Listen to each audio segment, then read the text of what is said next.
subscribe, bell button press பண்ணி all-னு choose பண்ணுங்க. Hi friends, welcome to Amma Samayal food channel. இன்னைக்கு என்ன சமைக்க போறோம்னா சுவையான பால் பொங்கல்.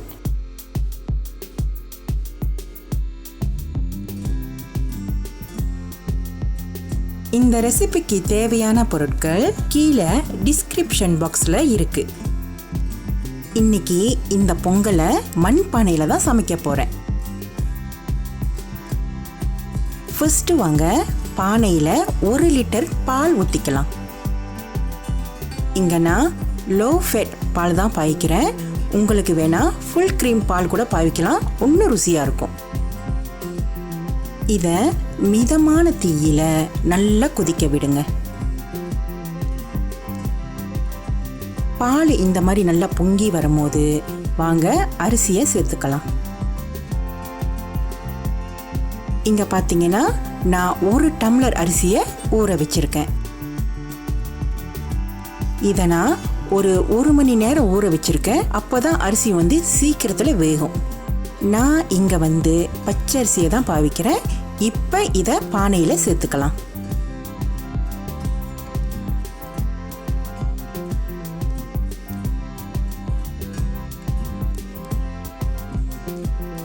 அரிசியை போட்ட பிறகு நல்லா கலந்து விடுங்க.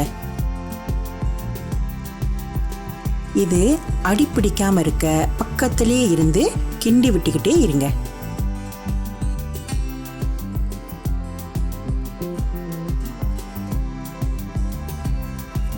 பால் இந்த மாதிரி பொங்கி வரும்போது லேசா தண்ணி தெளிச்சு விட்டுக்குங்க.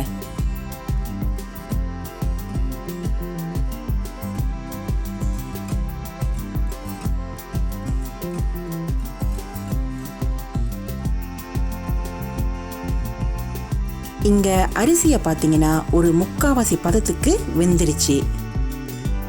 இங்க பார்த்தீங்கன்னா கொஞ்சம் கட்டியா இருக்கு. அதனால நான் இப்ப கொஞ்சம் தண்ணி சேர்த்துக்கிறேன். அப்படி பால் உங்கள்கிட்ட எக்ஸ்ட்ராவா இருந்துச்சுன்னா பால் கூட நீங்க ஊத்திக்கலாம். இப்ப இத நல்லா கிண்டி விட்டு இன்னும் வேக விடுங்க. பொங்கல்னு சொன்னாலே அரிசி நல்லா குழஞ்சி வரணும் இல்லையா? இங்க பாருங்க அரிசி நல்லா வெந்து குழஞ்சி வந்திருக்கு. இப்ப சர்க்கரையை சேர்த்துக்கலாம். இது பால் பொங்கல்னால இன்னைக்கு நான் வெல்லமும் வெள்ளச்சீனியும் சேர்த்துக்க போறேன். 1 டம்ளர் வெல்லத்தை பானையில சேர்த்துக்குங்க.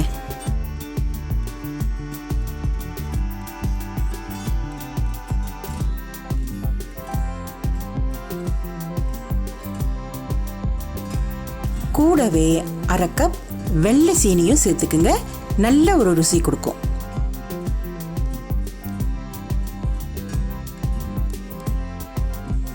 இப்ப எல்லாத்தையும் சேர்த்து நல்லா கிண்டி விடுங்க.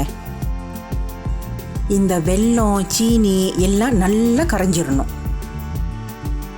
சீனி நல்லா கரைஞ்சிருச்சு.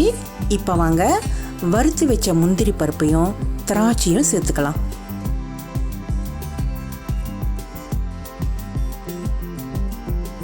காய்ந்த திராட்சையும் முந்திரி பருப்பையும் நெய்யில லேசா வறுத்துக்குங்க.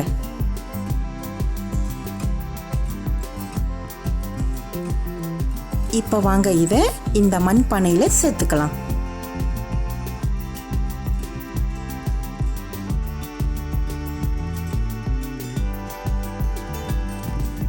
அடுத்தது இது கூடவே 4 டேபிள் ஸ்பூன் நெய்யும் சேர்த்துக்கிறேன். நீங்க கூடவே சேர்த்தாலும் நல்லா வாசமாவும் மணமாவும் இருக்கும்.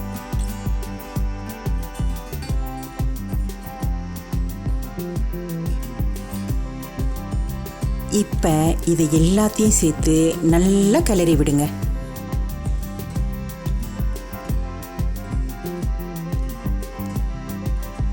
இதுக்கப்புறம் இது ரொம்ப நேரம் வேக தேவையில்ல. எல்லாத்தையும் கலந்து ஒரு 3 நிமிஷத்துலயே இறக்கிருங்க.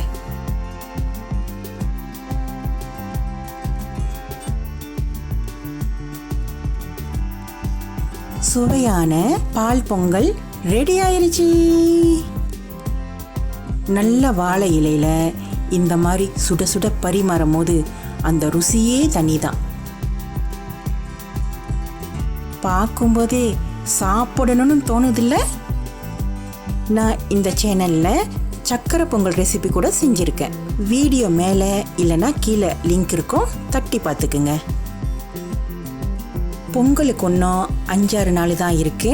கண்டிப்பாக இந்த ரெசிபியை ட்ரை பண்ணி என்ஜாய் பண்ணுங்க. லைக், ஷேர், சப்ஸ்கிரைப், பெல் பட்டனை ப்ரெஸ் பண்ணுங்க.